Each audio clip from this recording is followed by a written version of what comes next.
Taking down the mega tree here, and notice I didn't do a little good job about how the mega tree is anchored, so I wanted to capture that real quick. So we got our ASAP pole here. We ended up drilling a 5 foot down, I think it's a 16-inch diameter hole, filled it with concrete, and we put in this 2.5-inch PVC pipe as essentially a sleeve. So this pipe slides down into there. That red cap is a cap that covers it, so nothing goes in there in the off season. And then the slip pole goes up all the way up, and we use the winch and whatnot. So we got this nice buds box mounted with some little clamps. Those clamps mount across to the little bracket here. I did that because these holes are actually blind, meaning they don't go actually inside for water. But if you drill anywhere else, you could get water inside. It's not blind. So did some straps across, picked it up with one hole in the middle here to clamp it on here. So that box comes off pretty easily. Just winch it up and down. Got some guy wires up there. So the guy wires, there's 3 of them. They go in with these little, I think these are 8-inch anchors. Those go down. Those will actually stay here all year.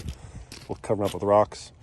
So there's 3 of those. I put 2 in the back and 1 in the front. Next year, the one in the front should definitely go in the back. The strings themselves kind of act as guy wires, so there's really kind of a lot of forward tilt to this pole. It's hard to tell, but it tilts forward probably about 5 degrees. So thinking if I put the guy wire on the back, somewhere back here, that'll keep it upright, and then the strings won't make it tip any further, but who knows.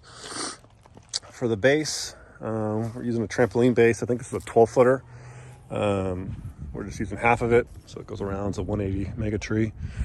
Same idea.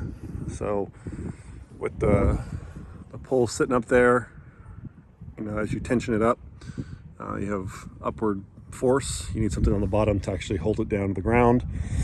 And then what we end up doing is just running zip ties around the pipe through the whatever this, I think Bosco sells a strip with little, aluminum insert essentially. So because the top are all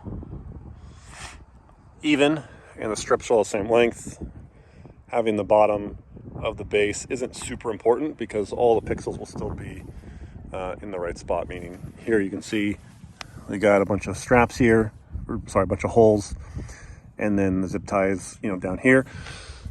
First, if you go over to the very edge, we don't have a lot of space here, and the pixels right above, the pipe. So not a big deal because this ground kind of caves down a little bit. But when the lights are on, you can't tell. The lights are so bright that you can't really see the bottom of the base. But yeah, the base uses the same kind of orange, like ground anchors. These I think are 16 inches long.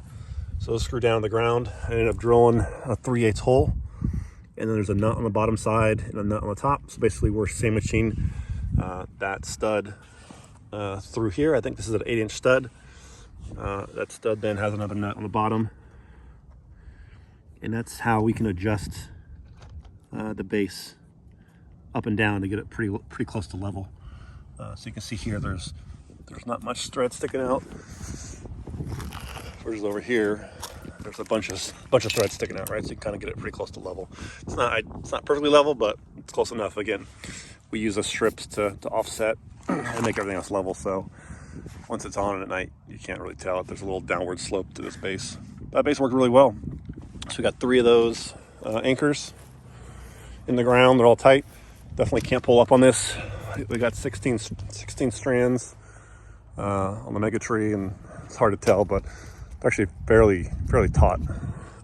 We get a little wind, and they don't do a lot of flapping around at all, so worked out really well.